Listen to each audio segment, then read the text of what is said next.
नमस्कार दोस्तों, स्वागत है आप सभी का एक बार फिर से हमारे इस चैनल धार्मिक ज्ञान पर। जब अचानक से अयोध्या में प्रकट हुए साक्षात विभीषण, कलयुग में ऐसा चमत्कार देखकर सबके होश उड़ गए। प्राण प्रतिष्ठा से पूर्व अयोध्या में कई बड़े चमत्कार हो चुके हैं, जिसमें गिद्धों का दिखना, भालुओं का दिखना, जमीन में से मां सरयू नदी का प्रकट होना शामिल है। लेकिन इस चमत्कार को अभी तक का सबसे बड़ा चमत्कार कहा जा रहा है, जिसके पीछे की सच्चाई जानकर आपके पैरों तले जमीन खिसक जाएगी। आखिर क्या है सच्चाई? क्या सच में लंका के राजा भी भीषण अपने मित्र राम लल्ला से मिलने पहुंचे हैं? क्या वे भीषण आज भी जीवित है? ऐसे कई रहस्य से पर्दा उठेगा। आज की इसी वीडियो में शुरुआत करने से पहले, अगर आप एक सच्चे सनातनी हैं और राम मंदिर बनने से बेहद खुश है, तो इस वीडियो को लाइक करें और कमेंट बॉक्स में जय श्री राम जरूर लिखें। अयोध्या में राम मंदिर की प्राण प्रतिष्ठा की तैयारी जोर शोर से चल रही है। 22 जनवरी को राम लल्ला को गर्भगृह में स्थापित किया जाएगा। हर राम भक्त को इस दिन का लंबे समय से इंतजार था। अयोध्या में 22 जनवरी से लेकर 25 मार्च तक कई खास कार्यक्रमों का आयोजन किया जाएगा। इस बीच मंदिर के गर्भगृह के निर्माण का काम 24 घंटे चल रहा है। 22 जनवरी को राम मंदिर में राम लल्ला की प्राण प्रतिष्ठा होने वाली है। किसी भी मंदिर में की जाने वाली भगवान की मूर्ति की प्राण प्रतिष्ठा का बहुत महत्व होता है। मूर्ति की प्राण प्रतिष्ठा के बिना भगवान का पूजन अधूरा माना जाता है।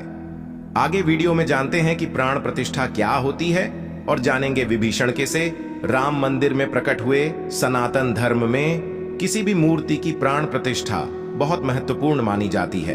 प्राण प्रतिष्ठा मूर्ति स्थापना के समय किया जाता है। किसी भी मूर्ति की स्थापना के समय उस प्रतिमा रूप को जीवित करने की विधि प्राण प्रतिष्ठा कहलाती है। प्राण शब्द का अर्थ जीवन शक्ति और प्रतिष्ठा का अर्थ स्थापना होता है। ऐसे में प्राण प्रतिष्ठा का अर्थ जीवन शक्ति की स्थापना करना या देवता को जीवन में लाना होता है। बिना प्राण प्रतिष्ठा के कोई भी मूर्ति पूजा के योग्य नहीं मानी जाती है। मान्यता है कि प्राण प्रतिष्ठा के जरिए मूर्ति में जीवन शक्ति का संचार होता है और वह मूर्ति देवता के रूप में बदल जाती है। अर्थात अब साक्षात प्रभु श्री राम अयोध्या राम मंदिर में निवास करने वाले हैं, और जब स्वयं प्रभु एक बार पुनः अयोध्या आ रहे हैं तो उनके प्रिय मित्र व भक्त विभीषण कैसे पीछे रह सकते हैं? क्योंकि जब प्रभु श्री राम ने रावण का वध किया था, लंका पर विजय पाई थी और पुष्पक विमान के जरिए जब वह फिर से अयोध्या लौटे थे, तब प्रभु श्री राम के साथ विभीषण जी भी अयोध्या आए थे और कई दिनों तक अयोध्या में ही रुके थे। इसके बाद उन्होंने लंका का राज्य सिंहासन संभाला और लंका के राजा बन गए। यानी प्रभु श्री राम की भक्ति उनके लिए बहुत भाग्यशाली साबित हुई है, क्योंकि जो राम की शरण में आ जाता है उसका उद्धार निश्चित है।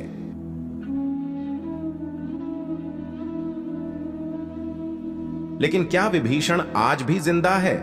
इसका जवाब आपको आगे की वीडियो देखकर पता चलेगा। हिंदू धर्म की पौराणिक कथाओं के अनुसार माना जाता है कि 8 महान विभूति मूर्तियां आज भी सशरीर जीवित हैं, जिनमें से कुछ रामायण काल के हैं तो कुछ महाभारत काल के तथा कुछ विभूतियां उससे भी पहले के काल से आज तक जीवित है। पौराणिक मान्यता के अनुसार विभीषण, अश्वत्थामा बलि वेदव्यास, हनुमान जी कृपाचार्य, भगवान परशुराम और मार्कंडेय आर्षि चंद्र जीवियों में शामिल है।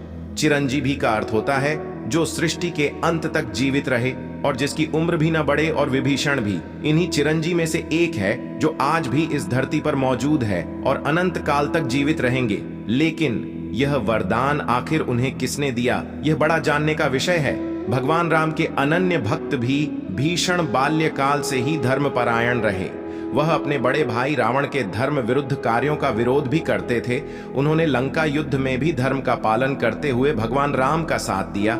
इसलिए प्रभु श्री राम ने उन्हें सृष्टि के अंत तक अजर अमर रहने का वरदान दिया। जब कलयुग का अंत होगा, उस समय भगवान विष्णु एक बार फिर से अवतार लेंगे, जिसका नाम कल्कि होगा। तब ये 8 चिरंजी भगवान कल्कि का साथ देंगे और फिर से सतयुग की स्थापना करेंगे। इसका मतलब यही निकलता है कि विभीषण आज भी जीवित है। लेकिन आखिर प्राण प्रतिष्ठा से पहले उन्हें राम मंदिर में उन्हें कब और कैसे देखा गया? आगे वीडियो में जो घटना हम आपको बताने वाले उसे सुनकर आपके होश उड़ जाए। यह घटना है 11 जनवरी रात्रि 12 बजे की। रोजाना की तरह सभी मजदूर राम मंदिर के गर्भगृह का कार्य करके अपने तंबू में विश्राम कर रहे थे। तभी मजदूरों को मंदिर के अंदर से प्रभु श्री राम के नाम जाप की ध्वनि सुनाई दी।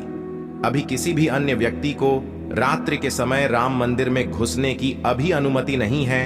तब उन्हें ऐसा लगा कि शायद किसी आसपास के मंदिर द्वारा उन्हें ध्वनि सुनाई दे रही होगी, तो सभी मजदूर रात्रि में वापस हो गए। लेकिन सुभाष नाम के एक मजदूर को लगातार यह बात खटक रही थी। उसे वह आवाज राम मंदिर से ही आती प्रतीत हो रही थी, तो उसके मन में जानने की उत्सुकता हुई, आखिर इतनी रात्रि को राम मंदिर के अंदर राम नाम का जाप कौन कर रहा है। उसने अपने साथियों को उठाना चाहा, लेकिन सभी गहरी नींद में थे। तब सुभाष अकेले ही राम मंदिर परिसर में पहुंचा। वे काफी महीनों से राम मंदिर के निर्माण कार्य का हिस्सा था। उसे राम मंदिर का एक एक दरवाजा, एक एक कोना अच्छी तरह से पता था। जब उसने राम मंदिर के गर्भगृह में झांक कर देखा, तो वहां पर एक बहुत ही दिव्य पुरुष, जिनके अंदर से काफी तेज प्रकट हो रहा था, वे अपने हाथों में माला लिए राम नाम का जाप कर रहे थे। ऐसा लग रहा था मानो वे काफी दिव्य पुरुष हों और किसी पौराणिक समय से आए हों। उनके बैठने का तरीका और उनका अंदाज राजाओं की तरह मालूम पड़ रहा था।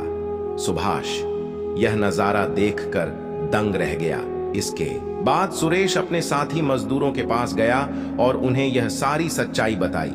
और जब सब मिलकर राम मंदिर गर्भगृह तक पहुंचे तो सभी के होश उड़ गए, क्योंकि वह दिव्य व्यक्ति वहां से गायब हो चुके थे। क्योंकि रात्रि का समय चल रहा था, तो सभी लोग सुभाष की बातों को भ्रम समझ रहे थे और कोई भी उसकी बात को मानने को तैयार नहीं था। लेकिन सुभाष जानता था उसने जो देखा है वह बहुत बड़ा चमत्कार है। लेकिन उसके मन में एक ही सवाल था कि रात्रि 12 बजे राम मंदिर में राम नाम का जाप करते हैं वह दिव्य पुरुष आखिर थे कौन। क्योंकि आज के समय में किसी भी पुरुष के अंदर इतना तेज नहीं हो सकता। उनका संबंध पौराणिक काल से ही हो सकता है। और अगर रामायण काल की बात करें तो 2 ही शख्सियत हैं जिनके होने का दावा आज भी कलयुग में कहा जाता है। पहले है हनुमान जी और दूसरे है विभीषण। तो पूरी संभावना यही है कि सुभाष ने राम मंदिर में रात्रि के समय जिस महापुरुष को देखा था वह राजा भीषण हो सकते हैं, क्योंकि वह आज भी धरती पर जीवित है और 8 चिरंजीव में से एक है। ऐसे दिव्य मौके पर राम मंदिर में कई चमत्कार लगातार हो रहे हैं। जहां कहीं दिव्य शक्तियां भी राम भगवान के स्वागत के लिए अयोध्या आ पहुंची हैं। राम मंदिर के उद्घाटन की तैयारी अब अंतिम चरण में है। इस बीच एक और जहां श्री राम जन्मभूमि तीर्थ क्षेत्र ट्रस्ट लगातार तैयारी की जानकारी साझा कर रहा है, वहीं राम मंदिर के इस महायज्ञ में देश का हर राम भक्त अपनी आहुति अर्पित कर रहा है। आने वाली 22 तारीख के मौके पर कई संत महात्मा और जिन भक्तों ने राम मंदिर के लिए संघर्ष किया वो सभी अयोध्या पहुंचेंगे। न केवल 22 जनवरी को बल्कि 12 जनवरी से ही मेहमानों का अयोध्या जाने का सिलसिला शुरू हो जाएगा। रामनगरी में 11,000 से ज्यादा VIP मेहमानों के स्वागत की तैयारी की जा रही है।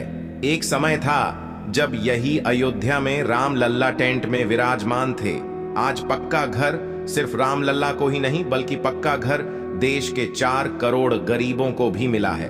रामायण के समय में अयोध्या को स्वर्ग कहा जाता था, देवता। इस स्वर्णिम नगरी कहते थे क्योंकि यह नगर चारों तरफ से हर प्रकार की सुविधा से युक्त था। लेकिन जब मुगल आक्रांताओं ने भारत पर आक्रमण किया तो पूरे अयोध्या नगर को उजाड़ कर रख दिया। मंदिर के ध्वस्त होने के बाद कई सालों तक यह भूमि वीरान रही और किसी भी हिंदू सनातनी को इस क्षेत्र में आने की अनुमति तक नहीं थी। लेकिन पुनः प्रभु श्री राम जी की कृपा हुई। यहाँ श्री राम का भव्य मंदिर बनने के बाद यहाँ आने वाले लोगों की संख्या में बहुत बड़ी वृद्धि होगी। इसे ध्यान में रखते हुए सरकार ने ध्यान में हजारों करोड़ रुपये के विकास कार्य किया है। राम मंदिर की प्राण प्रतिष्ठा से पहले प्रधानमंत्री मोदी ने अयोध्या में अलग अलग विकास कार्यों का उद्घाटन किया और महर्षि वाल्मीकि इंटरनेशनल एयरपोर्ट अयोध्या धाम भी लोगों को तोहफे में दिया। इस एयरपोर्ट को पूरी तरह से भगवान राम से जोड़ा गया है, जिसकी दीवारों पर भी आपको श्री राम से जुड़ी सजावट देखने को मिलेगी। इस एयरपोर्ट के अंदर घुसते ही हमेशा लगता है हम फिर से रामायण काल में आ गए हों। आपको बता दें कि इस एयरपोर्ट को 20 महीने के रिकॉर्ड समय में तैयार किया गया है। उत्तर प्रदेश सरकार की ओर से अयोध्या एयरपोर्ट के लिए 821 एकड़ भूमि मुहैया कराई गई थी। हर साल का वनवास पूरा करके और रावण का वध करके जब भगवान श्री राम पुनः अयोध्या पहुंचे थे तो अयोध्या के घर घर में दिवाली मनाई गई थी। हर घर में दीपक प्रज्वलित किए गए थे। तो जब अब पुनः प्रभु श्री राम अपने धाम को लौटने वाले हैं तो हम 140 करोड़ देशवासी आखिर कैसे पीछे रह सकते हैं। अयोध्या में विवादित स्थल पर 500 साल बाद प्रभु श्री राम के मंदिर निर्माण और श्री लल्ला की स्थापना के जश्न में 22 जनवरी को सिर्फ देश ही नहीं बल्कि पूरी दुनिया दिवाली की रोशनी से जगमग होगी। अयोध्या से पीएम मोदी ने देश के सभी 140 करोड़ लोगों से 22 जनवरी के दिन अपने घरों को श्री राम ज्योति नामक दीपक की रोशनी से अपने घरों को जगमग करने का आह्वान किया है।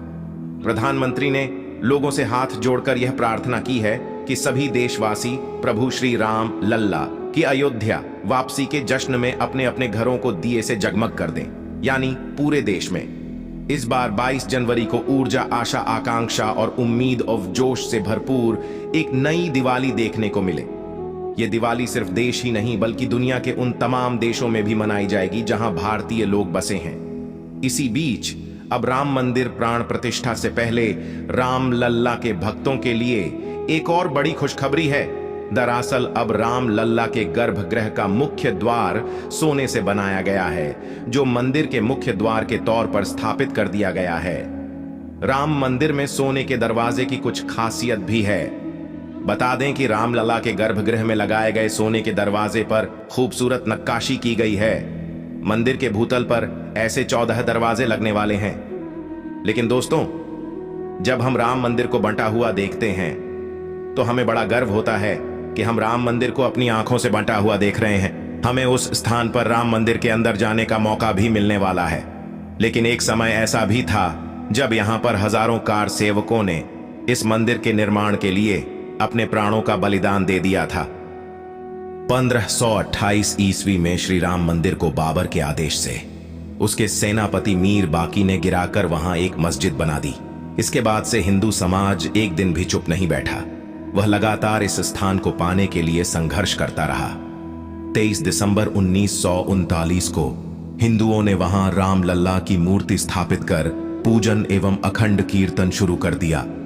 विश्व हिंदू परिषद द्वारा इस विषय को अपने हाथ में लेने से पूर्व तक 76 बार श्री राम जन्मभूमि मुक्त कराने के प्रयास किए। हिंदुओं ने वहां राम लल्ला की मूर्ति स्थापित कर पूजन एवं अखंड कीर्तन शुरू कर दिया।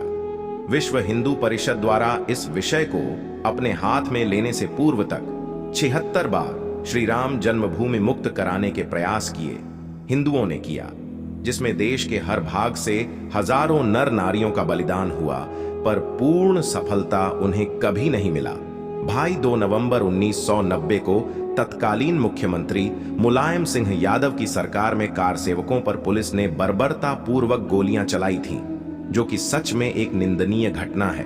उस समय अयोध्या के वासुदेव गुप्त, राजेंद्र भरीकार, रमेश पांडे और कोलकाता के दोनों को था। बंधुओं सहित अनेक कार सेवक इसमें शहीद हो गए थे। नीचे कमेंट बॉक्स में आप इन्हें श्रद्धांजलि जरूर दें। लेकिन दोस्तों, कहते हैं जो सच होता है वो स्प्रिंग की तरह होता है, उसे जितना दबाया जाए वह उतना ही तेज गति के साथ पर आता है।